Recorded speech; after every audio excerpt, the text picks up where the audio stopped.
Pagi itu, Rian dan Anis bersepeda di taman. Bagaimana sepeda Rian dan Anis dapat berjalan? Yap, benar, mereka harus mengayuh pedal sepedanya. Sepeda adalah benda, sepeda hanya akan bergerak jika diberi gaya. Jadi, apa itu gaya? Gaya adalah tarikan atau dorongan yang diberikan pada benda. Gaya ada banyak jenisnya loh, yuk kita bahas 5 jenis gaya. Yang pertama, gaya otot. Gaya otot adalah gaya yang dihasilkan oleh tenaga otot manusia atau hewan. Manusia bisa berjalan, berlari, atau melompat karena adanya gaya otot pada kaki. Sebuah delman juga bisa bergerak karena adanya gaya otot dari kuda. Gaya gesek akan timbul ketika dua permukaan benda saling bersentuhan. Gaya gesek ada yang bermanfaat tapi ada juga yang merugikan. Ketika berjalan akan ada gaya gesek antara kaki dan lantai. Gaya gesek ini bermanfaat agar tubuh kita tidak mudah terpleset. Gaya gesek yang merugikan ketika misalnya kamu mendorong meja, gesekan antara alas kaki meja dan lantai membuat meja jadi susah didorong. Gaya pegas dihasilkan oleh benda elastis seperti karet. Ketapel memanfaatkan gaya pegas dari karet untuk melempar benda. Saat karet ditarik menjadi lebih panjang dan kemudian dilepas, karet akan kembali ukuran semula dan menghasilkan gaya pegas. Gaya pegas inilah yang akan mendorong benda. Gaya magnet adalah gaya yang dihasilkan oleh magnet. Magnet dapat menarik dengan kuat benda-benda yang terbuat dari besi atau baja. Gaya magnet dapat dimanfaatkan pada pintu kulkas supaya tertutup rapat, atau magnet pada kompas sebagai penunjuk arah.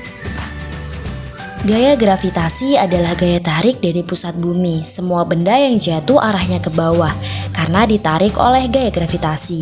Coba kalian perhatikan, manusia, hewan, dan semua benda akan berpijak pada bumi karena adanya gaya gravitasi.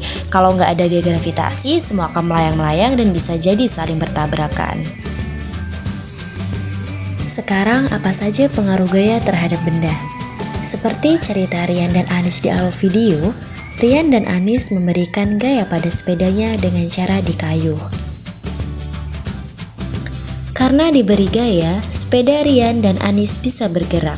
Artinya, gaya menyebabkan benda diam menjadi bergerak. Bagaimana jika Rian mengayuh sepedanya lebih cepat dari biasanya? Ya, sepeda Rian juga akan bergerak lebih cepat. Artinya, gaya dapat mempengaruhi kecepatan benda. Semakin besar gaya yang diberikan, semakin tinggi pula kecepatan benda. Sebaliknya, semakin kecil gaya yang diberikan, semakin rendah pula kecepatan benda. Setelah sampai di rumah Anis, Rian mengerem sepedanya agar bisa berhenti. Saat direm, Rian juga memberikan gaya pada sepeda. Kampas rem akan menekan roda agar berhenti berputar. Artinya, gaya menyebabkan benda bergerak menjadi diam. Kemudian Rian dan Anis bermain bola di halaman rumah. Rian menendang bola ke arah Anis dan dengan cepat Anis menendang bola itu ke arah Rian. Saat menendang bola, Rian dan Anis sedang memberi gaya pada bola. Gaya yang diberikan oleh Rian membuat bola berganti arah. Selain mempengaruhi gerak dan kecepatan benda, gaya ternyata juga mengubah arah gerak benda.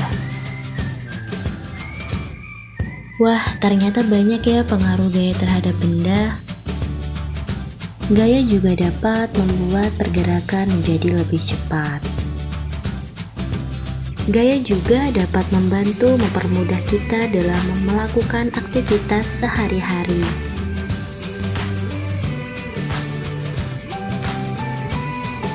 Nah, kalau sudah tahu gimana nih biar kita jadi lebih bijak? Tentunya bersyukur ya. Karena adanya gaya dapat mempermudah kita melakukan aktivitas sehari-hari.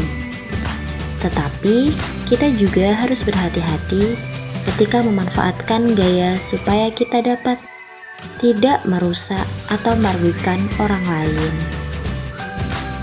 Kesimpulannya, gaya adalah tarikan atau dorongan yang terjadi pada suatu benda. Gaya ini menimbulkan perubahan posisi, gerak, atau perubahan bentuk benda. Masing-masing gaya memiliki ciri yang berbeda-beda. Setiap perlakuan kita terhadap benda dinamakan gaya. Sekian dan terima kasih.